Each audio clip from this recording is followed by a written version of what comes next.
ಮುಖ್ಯಾಂಶಗಳು.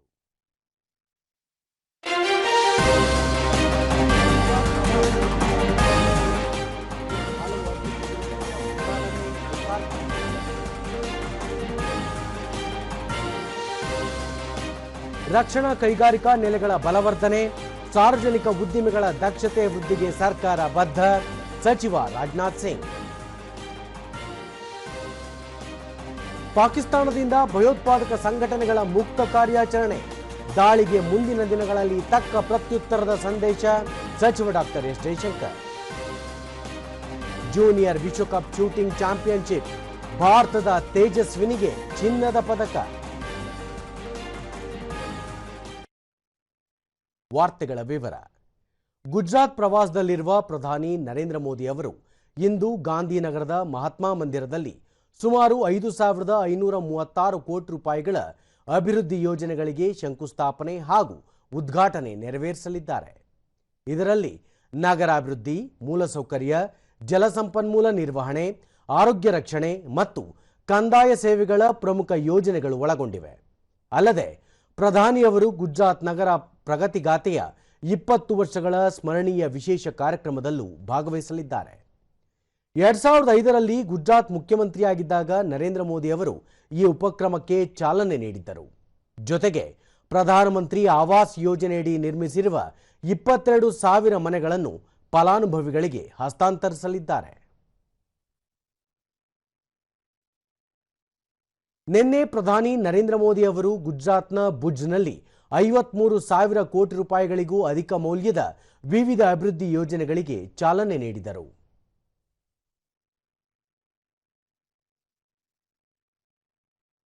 ಬಳಿಕ ಪ್ರಧಾನಿ ಹಸಿರು ಜಲಜನಕ ಭವಿಷ್ಯದ ಇಂಧನವಾಗಲಿದ್ದು, ದೇಶೀಯ ತಂತ್ರಜ್ಞಾನವನ್ನು ಬಳಕೆ ಮಾಡಿಕೊಳ್ಳಲಾಗಿದ್ದು ಸ್ವಾವಲಂಬಿ ಭಾರತಕ್ಕೆ ಮಾದರಿಯಾಗಿದೆ.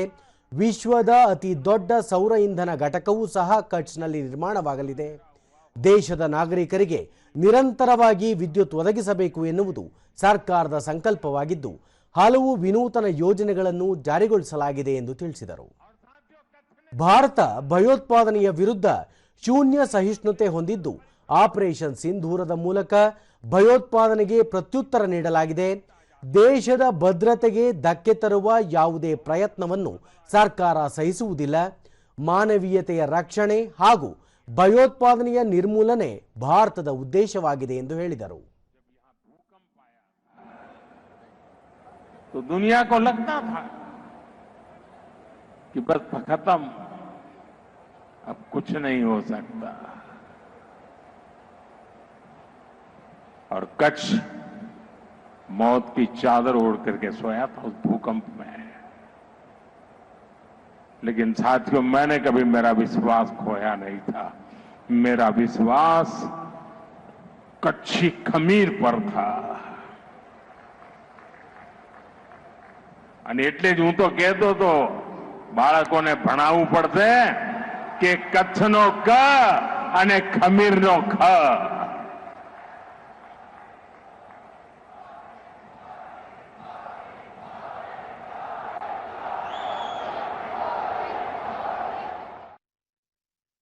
ಗುಜರಾತ್ ಪ್ರವಾಸದಲ್ಲಿರುವ ಪ್ರಧಾನಿ ನರೇಂದ್ರ ಮೋದಿ ಅವರು ಅಹಮದಾಬಾದ್ನಲ್ಲಿ ನಿನ್ನೆ ಬೃಹತ್ ರೋಡ್ ಶೋ ನಡೆಸಿದರು. ಆಪರೇಷನ್ ಸಿಂಧೂರ್ ಕಾರ್ಯಾಚರಣೆ ಬಳಿಕ ತವರು ರಾಜ್ಯ ಗುಜರಾತ್ಗೆ ಪ್ರಧಾನಿ ಆಗಮಿಸಿದ ಹಿನ್ನೆಲೆಯಲ್ಲಿ ರಸ್ತೆಯ ಎರಡೂ ಬದಿಗಳಲ್ಲಿ ತ್ರಿವರ್ಣ ಧ್ವಜಗಳನ್ನು ಹಿಡಿದ ಜನಸಮೂಹ ಭವ್ಯ ಸ್ವಾಗತ ನೀಡಿತು. ಈ ವೇಳೆ ಗುಲಾಬಿ ಹೂಮಳೆ ಸುರಿಸಿದ ಜನಸಮೂಹ ಪ್ರಧಾನಿ ಅವರಿಗೆ ಜೈಕಾರ ಹಾಕಿದರು. ಈ ಸಂದರ್ಭದಲ್ಲಿ ಗುಜರಾತ್ ಮುಖ್ಯಮಂತ್ರಿ ಭೂಪೇಂದ್ರ ಪಟೇಲ್, ಕೇಂದ್ರ ಜಲಶಕ್ತಿ ಸಚಿವ ಸಿಆರ್ ಪಾಟೀಲ್ ಮತ್ತಿತರರು ಉಪಸ್ಥಿತರಿದ್ದರು.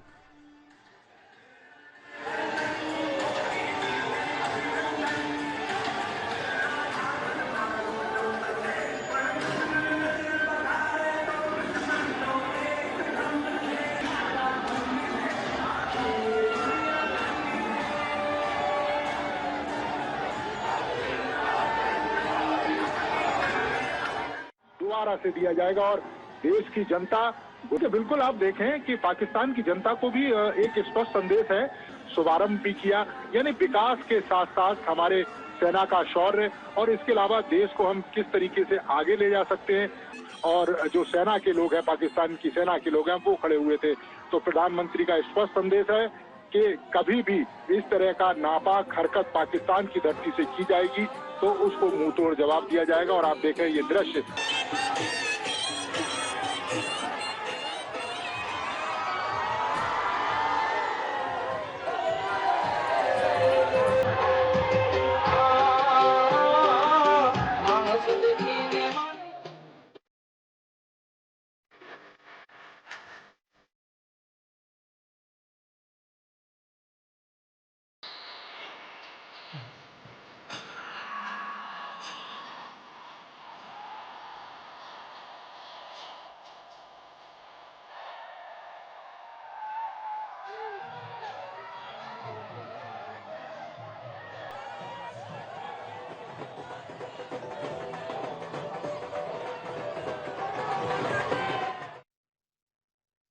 ರಕ್ಷಣಾ ಕೈಗಾರಿಕಾ ನೆಲೆಗಳನ್ನು ಬಲವರ್ಧನೆಗೊಳಿಸುವುದು ಮತ್ತು ರಕ್ಷಣಾ ವಲಯದ ಸಾರ್ವಜನಿಕ ಉದ್ದಿಮೆಗಳಲ್ಲಿ ದಕ್ಷತೆ ವೃದ್ಧಿಸಲು ಸರ್ಕಾರ ಬದ್ಧವಾಗಿದೆ ಎಂದು ರಕ್ಷಣಾ ಸಚಿವ ರಾಜನಾಥ್ ಸಿಂಗ್ ಹೇಳಿದ್ದಾರೆ.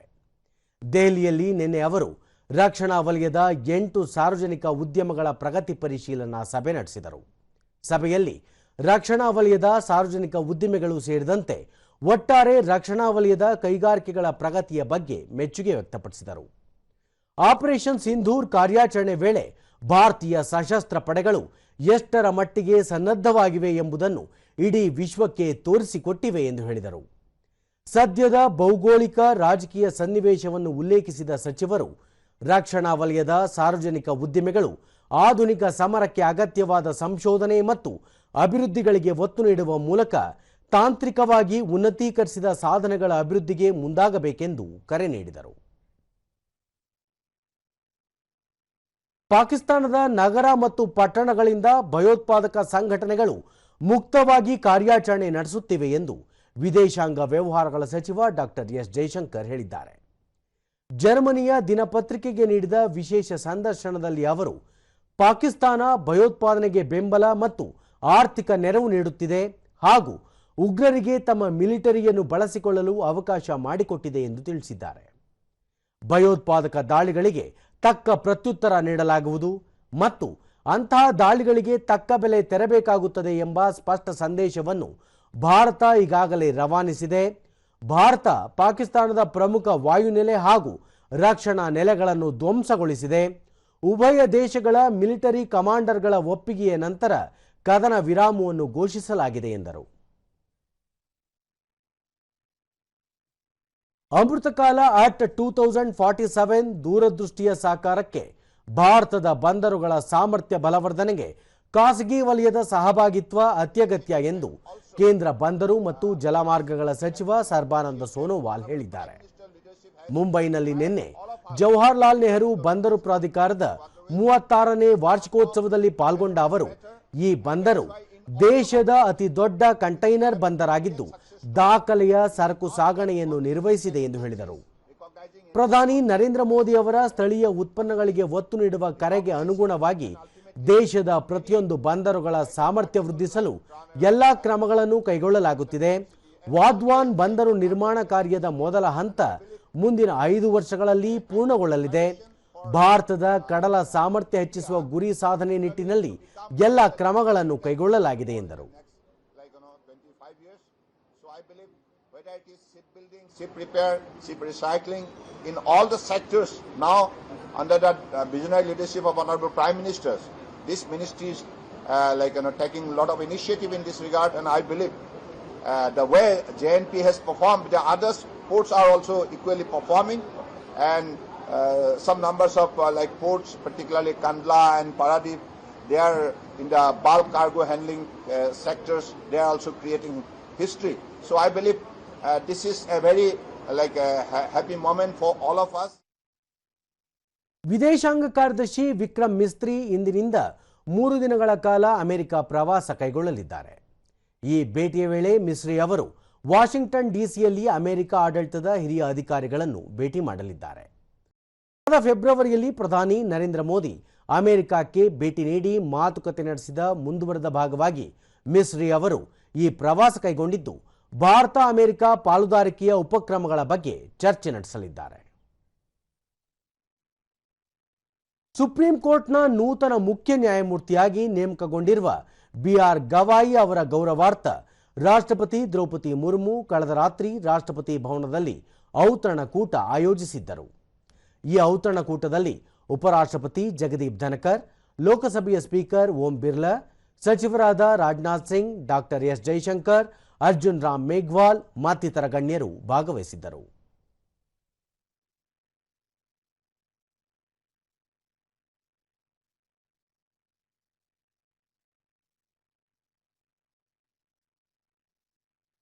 ರಾಷ್ಟ್ರಪತಿ ಭವನದಲ್ಲಿ ಕಲಾವಿದರ ವಾಸ್ತವ್ಯ ಕಾರ್ಯಕ್ರಮದಡಿ ರಾಷ್ಟ್ರಪತಿ ದ್ರೌಪದಿ ಮುರ್ಮು ಅವರು ನಿನ್ನೆ ಮಧುಬನಿ ಮತ್ತು ಗೋಂದ್ ಕಲೆಯ ಕಲಾವಿದರ ಗುಂಪನ್ನು ಆಹ್ವಾನಿಸಿದ್ದರು. ಸಾಂಪ್ರದಾಯಿಕ ಕಲಾವಿದರು ಕಲಾ ಉತ್ಸವದಲ್ಲಿ ತಮ್ಮ ವಿಶಿಷ್ಟ ಹಾಗೂ ವಿಭಿನ್ನ ಕಲೆಯನ್ನು ಪ್ರದರ್ಶಿಸಿದರು. ರಾಷ್ಟ್ರಪತಿ ಅವರು ಕಲಾ ಪ್ರಕಾರಗಳನ್ನು ಕಣ್ತುಂಬಿಕೊಂಡು ಕಲಾವಿದರು ಭಾರತದ ಪ್ರಮುಖ ಸಾಂಪ್ರದಾಯಿಕ ಕಲಾ ಪ್ರಕಾರಗಳಲ್ಲಿ ನೀಡಿರುವ ಕೊಡುಗೆಯನ್ನು ಶ್ಲಾಘಿಸಿದರು ಹಾಗೂ ಭವಿಷ್ಯದಲ್ಲಿ ಅವರಿಗೆ ಅವರ ವೃತ್ತಿಯಲ್ಲಿ ಯಶಸ್ಸು ದೊರಕಲಿ ಎಂದು ಹಾರೈಸಿದರು.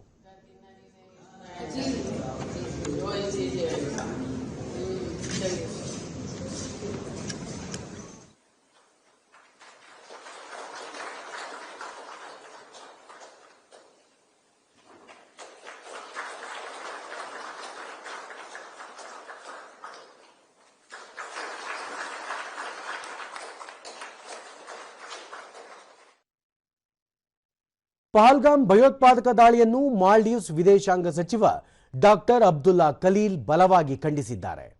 ಅವರು ವಿದೇಶಾಂಗ ವ್ಯವಹಾರಗಳ ಸಚಿವ ಡಾಕ್ಟರ್ ಎಸ್ ಜೈಶಂಕರ್ ಅವರೊಂದಿಗೆ ದೆಹಲಿಯಲ್ಲಿ ನಿನ್ನೆ ದ್ವಿಪಕ್ಷೀಯ ಮಾತುಕತೆ ನಡೆಸಿದರು. ಈ ವೇಳೆ ಅವರು ಭಯೋತ್ಪಾದನೆ ವಿರುದ್ಧ ಹೋರಾಡಲು ಭಾರತಕ್ಕೆ ಎಲ್ಲ ರೀತಿಯ ಬೆಂಬಲ ಹಾಗೂ ನೆರವು ನೀಡುವುದಾಗಿ ತಿಳಿಸಿದರು. ಉಭಯ ನಾಯಕರು ಪರಸ್ಪರ ಹಿತಾಸಕ್ತಿಯ ಹಲವು ವಿಚಾರಗಳ ಬಗ್ಗೆ ಚರ್ಚೆ ನಡೆಸಿದರು.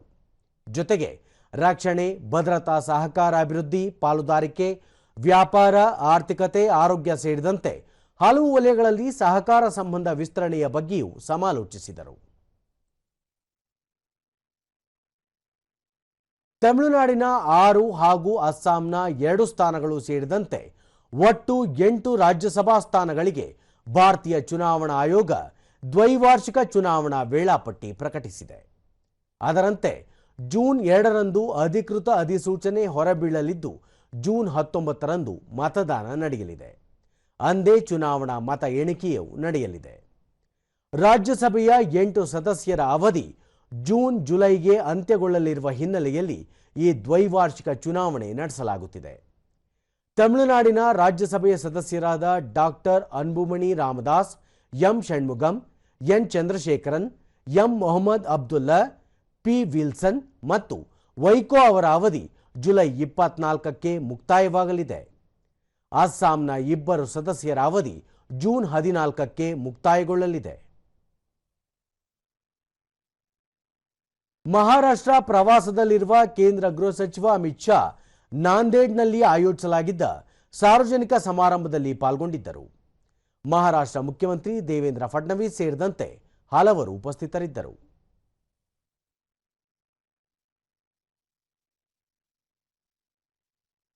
ಬಳಿಕ ಅಮಿತ್ ಶಾ ಆಪರೇಷನ್ ಸಿಂಧೂರದ ಮೂಲಕ ಭಾರತ ಭಯೋತ್ಪಾದನೆಗೆ ತಕ್ಕ ಉತ್ತರ ನೀಡಿದೆ.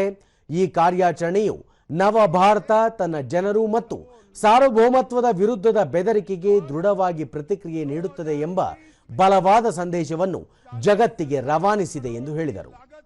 ದೇಶದಲ್ಲಿ ನಕ್ಸಲ್ ಚಟುವಟಿಕೆಗಳನ್ನು ನಿರ್ಮೂಲನೆಗೊಳಿಸಲು ಸರ್ಕಾರ ಕಟ್ಟುನಿಟ್ಟಿನ ಕ್ರಮ ಕೈಗೊಂಡಿದ್ದು ನಕ್ಸಲ್ ತಾಣಗಳನ್ನು ನಾಶಪಡಿಸಲಾಗುತ್ತಿದೆ. 2026 ಮಾರ್ಚ್ ವೇಳೆಗೆ ದೇಶದಿಂದ ನಕ್ಸಲರ ನಿರ್ಮೂಲನೆ ಮಾಡಲಾಗುವುದು ಎಂದು ಹೇಳಿದರು. पानी पहुंचाने का काम शुरू किया था और बीच में धोखा देकर अगाड़ी सरकार बनी, उसने पूरा काम रुकवा दिया. अब देवेंद्र बाबू फिर से मुख्यमंत्री बने हैं. ये 5 साल में मराठावाड़ के एक एक गांव में पानी पहुंचने वाला है. ರಾಜಧಾನಿ ಬೆಂಗಳೂರು ಸೇರಿದಂತೆ ರಾಜ್ಯದ ವಿವಿಧ ಭಾಗಗಳಲ್ಲಿ ಕೊರೋನಾ ಸೋಂಕು ಹೆಚ್ಚುತ್ತಿರುವ ಹಿನ್ನೆಲೆಯಲ್ಲಿ ಅದರ ತಡೆಗೆ ಅನುಸರಿಸಬೇಕಾದ ಮುನ್ನೆಚ್ಚರಿಕಾ ಕ್ರಮಗಳ ಕುರಿತು ಮುಖ್ಯಮಂತ್ರಿ ಸಿದ್ದರಾಮಯ್ಯ ನೇತೃತ್ವದಲ್ಲಿ ಬೆಂಗಳೂರಿನಲ್ಲಿ ನಿನ್ನೆ ಉನ್ನತ ಮಟ್ಟದ ಸಭೆ ನಡೆಯಿತು.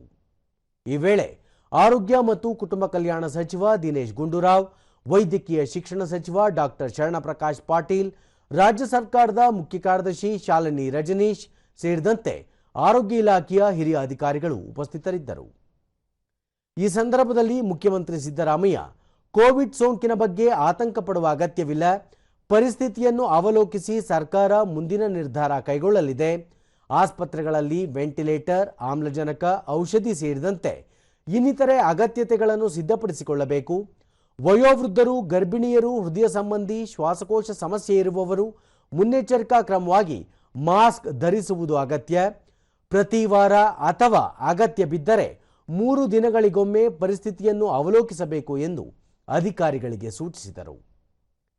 ಶೀತ, ನೆಗಡಿ, ಜ್ವರ ಇರುವ ಮಕ್ಕಳನ್ನು ಶಾಲೆಗೆ ಕಳುಹಿಸದಂತೆ ಪೋಷಕರು ಎಚ್ಚರ ವಹಿಸಬೇಕು, ಸೋಂಕು ಹರಡದಂತೆ ಮುನ್ನೆಚ್ಚರಿಕಾ ಕ್ರಮಗಳನ್ನು ಕೈಗೊಳ್ಳುವ ಜೊತೆಗೆ ಸಾರ್ವಜನಿಕರಿಗೆ ಅನುಕೂಲವಾಗುವ ನಿಟ್ಟಿನಲ್ಲಿ ಕೊರೋನಾ ಸಹಾಯವಾಣಿ ಆರಂಭಿಸಬೇಕು, ಅವಶ್ಯಕತೆ ಕಂಡು ಬಂದರೆ ವಿಮಾನ ನಿಲ್ದಾಣಗಳಲ್ಲಿ ಹೊರಗಡೆಯಿಂದ ಬರುವ ಪ್ರಯಾಣಿಕರಿಗೆ ತಪಾಸಣಾ ಘಟಕಗಳನ್ನು ತೆರೆಯಬೇಕು, ಯಾವುದೇ ಕಾರಣಕ್ಕೂ ನಿರ್ಲಕ್ಷ್ಯ ಧೋರಣೆ ಸಲ್ಲದು, ಎಲ್ಲ ಜಿಲ್ಲಾಸ್ಪತ್ರೆಗಳು ಯಾವುದೇ ಪರಿಸ್ಥಿತಿ ಎದುರಿಸಲು ಸನ್ನದ್ಧವಾಗಿರುವಂತೆ ಅವರು ತಿಳಿಸಿದ್ದಾರೆ. ದೇಶದಲ್ಲಿ ಕೋವಿಡ್-19 ಪ್ರಕರಣಗಳು ಹೆಚ್ಚಾಗುತ್ತಿರುವ ಹಿನ್ನೆಲೆಯಲ್ಲಿ ಕೇಂದ್ರ ಸರ್ಕಾರ ಎಲ್ಲ ಸರ್ಕಾರಿ ಹಾಗೂ ಖಾಸಗಿ ಆಸ್ಪತ್ರೆಗಳಲ್ಲಿ ಕೈಗೊಳ್ಳಬೇಕಾದ ಮುಂಜಾಗ್ರತಾ ಕ್ರಮಗಳ ಕುರಿತು ಸಲಹೆಗಳನ್ನು ಪ್ರಕಟಿಸಿದೆ. ಆಸ್ಪತ್ರೆಗಳಲ್ಲಿ ಕೋವಿಡ್ ಸೋಂಕು ನಿರ್ವಹಣೆಗೆ ಅಗತ್ಯ ಔಷಧ, ಲಸಿಕೆ, ಹಾಸಿಗೆ, ಆಮ್ಲಜನಕ ಹಾಗೂ ವೆಂಟಿಲೇಟರ್ ಹಾಗೂ ಇನ್ನಿತರೆ ಸಲಕರಣೆಗಳನ್ನು ಸಿದ್ಧವಾಗಿಟ್ಟುಕೊಳ್ಳಬೇಕು ಮತ್ತು ಅಂತಹ ರೋಗಿಗಳ ನಿರ್ವಹಣೆಗೆ ಸೂಕ್ತ ಸಿಬ್ಬಂದಿಯನ್ನು ನಿಯೋಜಿಸಿ ಅವರಿಗೆ ಅಗತ್ಯ ತರಬೇತಿ ನೀಡಬೇಕು ಎಂದು ಸೂಚಿಸಲಾಗಿದೆ.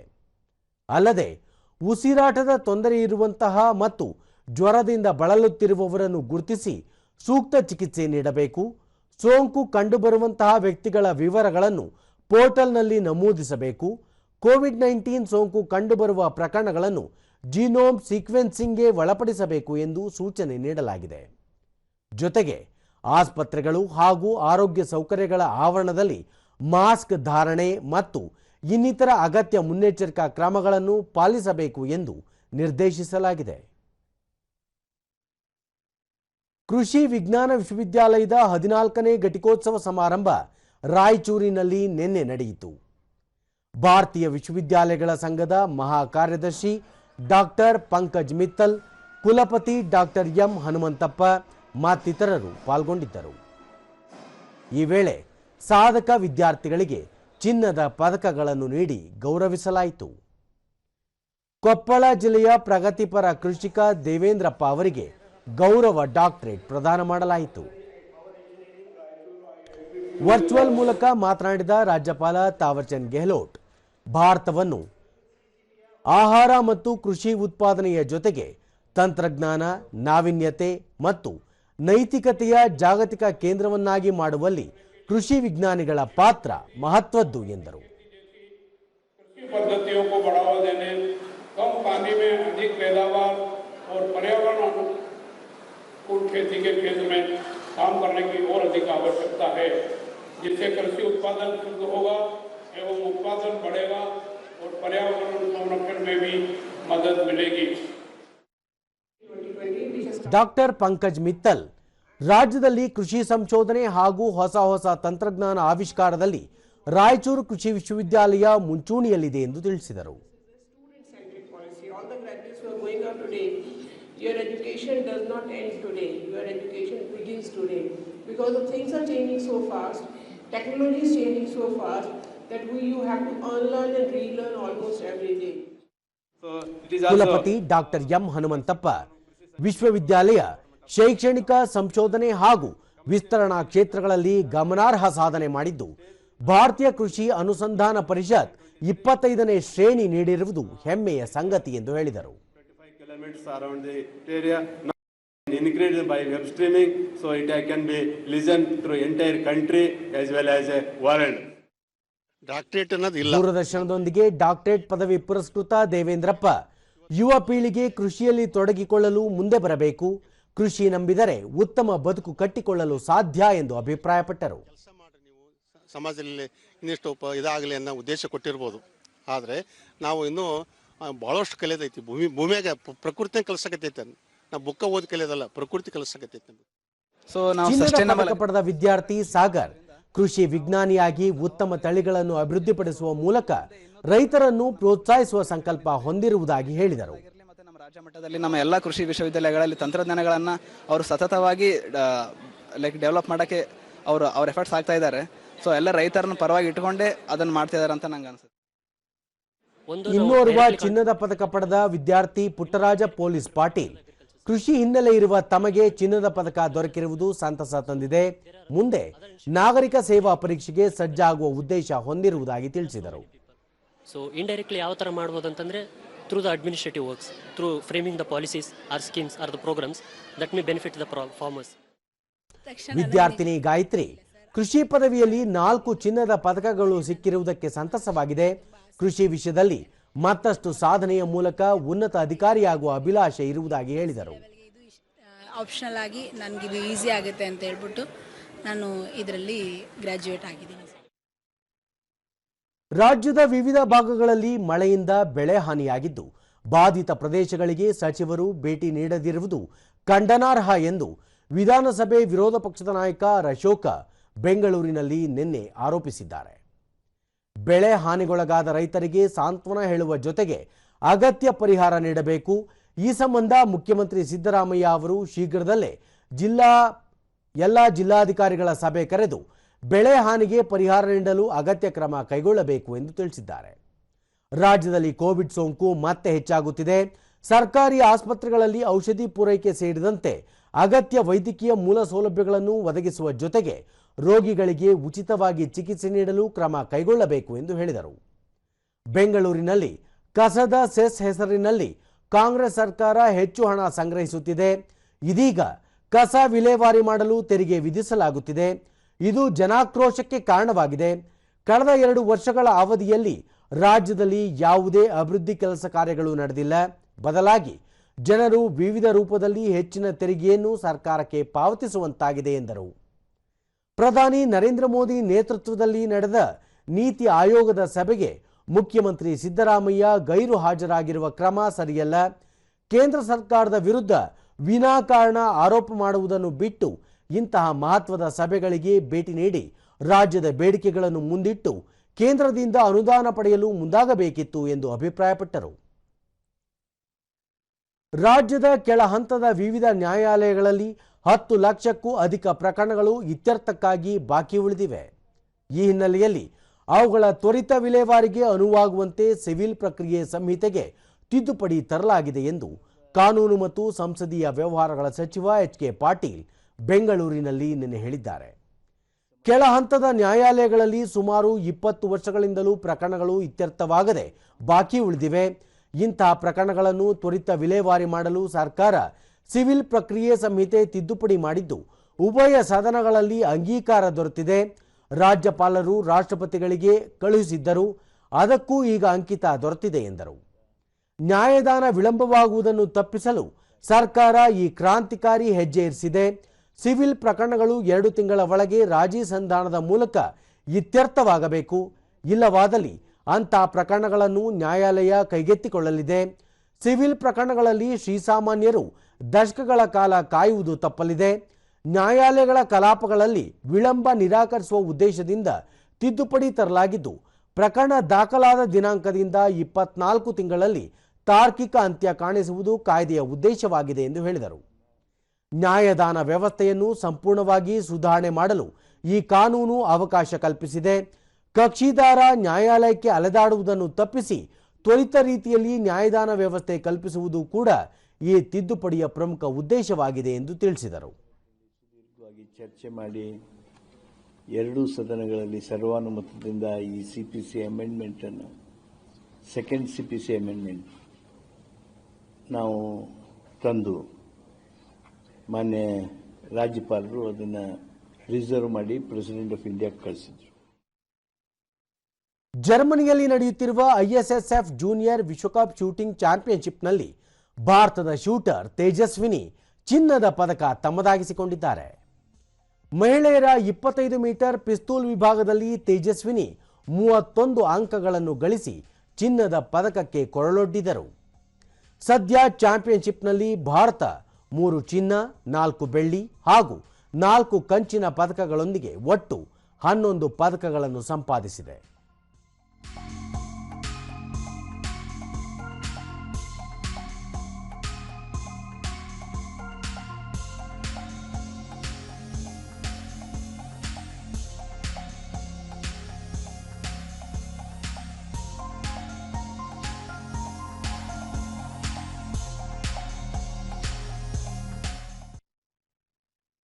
ಈಗ ಇಂದಿನ ಪತ್ರಿಕೆಗಳ ಇಣುಕು ನೋಟ.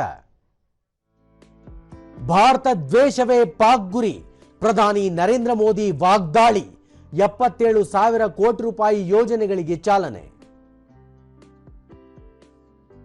ಕಕ್ಷಿದಾರರಿಗೆ ತ್ವರಿತ ನ್ಯಾಯ, ಕೇಂದ್ರದ ಸಿಪಿಸಿ ಕಾಯ್ದೆಗೆ ರಾಜ್ಯ ಸರ್ಕಾರದ ತಿದ್ದುಪಡಿ, ರಾಷ್ಟ್ರಪತಿ ಅಂಕಿತ. ಬಿಸಿಯೂಟ ತಯಾರಕರ ಗೌರವಧನ 1,000 ರೂಪಾಯಿ ಹೆಚ್ಚಳ, ಮುಖ್ಯ ಅಡುಗೆಯವರ ಗೌರವಧನ 4,700 ರೂಪಾಯಿಗೆ ಏರಿಕೆ. ಮಳೆ ಅಬ್ಬರ, ಕರಾವಳಿ ಮಲೆನಾಡ್ ತತ್ತರ, ಮೇ ಮಳೆಯಲ್ಲೇ ಜಲಾಶಯಗಳು ಭರ್ತಿಯತ್ತ, ಹೆದ್ದಾರಿ ಸಂಚಾರ ಅಸ್ತವ್ಯಸ್ತ. 26ನೇ ಏಷ್ಯನ್ ಅಥ್ಲೆಟಿಕ್ಸ್ ಚಾಂಪಿಯನ್ಶಿಪ್ ಇಂದಿನಿಂದ, ಪದಕ ನಿರೀಕ್ಷೆಯಲ್ಲಿ ಭಾರತೀಯ ಸ್ಪರ್ಧಿಗಳು. ಇವು ಇಂದಿನ ಪತ್ರಿಕೆಗಳ ಪ್ರಮುಖ ಸುದ್ದಿ. ಉಳಿದಂತೆ ಐತಿಹಾಸಿಕ ದಾಖಲೆ ಬರೆದ ತಿಪಟೂರು ಉಂಡೆ ಕೊಬ್ಬರಿ, 20,900 ರೂಪಾಯಿಗೆ ಕ್ವಿಂಟಾಲ್ ಕೊಬ್ಬರಿ ಟೆಂಡರ್, ತೆಂಗು ಬೆಳೆಗಾರರ ಮೊಗದಲ್ಲಿ ಮಂದಹಾಸ. ಭಾರತದ ಬತ್ತಳಿಕೆ ಸೇರಲಿವೆ 12 ಮೈನ್ ಸ್ವೀಪರ್ಸ್, 44,000 ಕೋಟಿ ರೂಪಾಯಿ ವೆಚ್ಚ, ಕರಾವಳಿಯಲ್ಲಿವೆ 13 ಪ್ರಮುಖ ಬಂದರು. ಮಾತೃಭಾಷೆಯಲ್ಲಿ ಸಿಬಿಎಸ್ಇ ಶಿಕ್ಷಣ, ಪ್ರಿ ಕೆಜಿಯಿಂದ 2ನೇ ತರಗತಿವರೆಗೆ ಕನ್ನಡ ಮಾಧ್ಯಮದಲ್ಲೂ ಬೋಧನೆ, ಆದೇಶ. ನಾಳೆಯಿಂದ 5 ದಿನ ರಾಷ್ಟ್ರೀಯ ಕಲಾ ಉತ್ಸವ ಆಯೋಜನೆ, ಮೇ 28ಕ್ಕೆ ಉದ್ಘಾಟನೆ, ಉಚಿತ ಪ್ರವೇಶ. ಕೋವಿಡ್, ವಿಮಾನ ನಿಲ್ದಾಣಗಳಲ್ಲಿ ಕಣ್ಗಾವಲು, ರಾಜ್ಯಕ್ಕೆ ಬರುವ ಪ್ರಯಾಣಿಕರ ತಪಾಸಣೆ, ಗರ್ಭಿಣಿಯರಿಗೆ ಮಾಸ್ಕ್ ಕಡ್ಡಾಯ. ಬೆಂಗಳೂರು ಪ್ರಾದೇಶಿಕ ಸುದ್ದಿ ವಿಭಾಗಕ್ಕೆ ಕರ್ನಾಟಕದ ವಿವಿಧ ಜಿಲ್ಲೆಗಳಲ್ಲಿ ಸ್ಟ್ರಿಂಜರ್ ಆಗಿ ಕಾರ್ಯನಿರ್ವಹಿಸಲು ಅರ್ಹ ಅಭ್ಯರ್ಥಿಗಳಿಂದ ಅರ್ಜಿ ಆಹ್ವಾನಿಸಲಾಗಿದೆ. ಅರ್ಜಿ ಸಲ್ಲಿಸಲು ದಿನಾಂಕವನ್ನು ವಿಸ್ತರಿಸಲಾಗಿದ್ದು ಜೂನ್ 6ರವರೆಗೆ ಅವಕಾಶ ಕಲ್ಪಿಸಲಾಗಿದೆ. ವಿವರಗಳು ಇಂತಿವೆ. ಬೆಂಗಳೂರು ಪ್ರಾದೇಶಿಕ ಸುದ್ದಿ ವಿಭಾಗದಲ್ಲಿ ಸ್ಟ್ರಿಂಜರ್ ಹುದ್ದೆಯಲ್ಲಿ ಕಾರ್ಯನಿರ್ವಹಿಸಲು ಅರ್ಜಿ ಆಹ್ವಾನಿಸಲಾಗಿದ್ದು, ಅರ್ಜಿ ಸಲ್ಲಿಸಲು ಜೂನ್ 6ರವರೆಗೆ ದಿನಾಂಕವನ್ನು ವಿಸ್ತರಿಸಲಾಗಿದೆ. ಜಿಲ್ಲೆಗಳಲ್ಲಿ ಪ್ರಸ್ತುತ ಕಾರ್ಯನಿರ್ವಹಿಸುತ್ತಿರುವ ಹಾಗೂ ಇಚ್ಛೆಯುಳ್ಳ ಅರ್ಹ ಅಭ್ಯರ್ಥಿಗಳು ಅರ್ಜಿ ಸಲ್ಲಿಸಬಹುದಾಗಿದೆ. ಯಾದಗಿರಿ ಹಾಗೂ ಗದಗ ಜಿಲ್ಲೆ ಹೊರತುಪಡಿಸಿ ಎಲ್ಲಾ ಜಿಲ್ಲೆಗಳಲ್ಲೂ ಅರ್ಹ ಅಭ್ಯರ್ಥಿಗಳಿಂದ ಅರ್ಜಿ ಆಹ್ವಾನಿಸಲಾಗಿದೆ.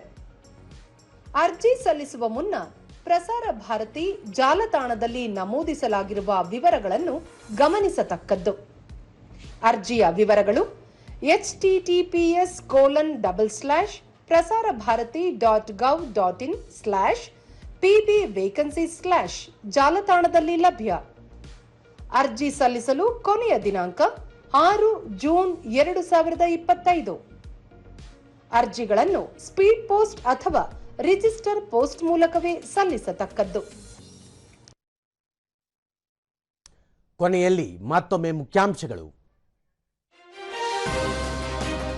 ಗುಜರಾತ್ ಪ್ರವಾಸದಲ್ಲಿ ಪ್ರಧಾನಿ ನರೇಂದ್ರ ಮೋದಿ, ಇಂದು ಹಲವು ಅಭಿವೃದ್ಧಿ ಯೋಜನೆಗಳ ಉದ್ಘಾಟನೆ, ಲೋಕಾರ್ಪಣೆ.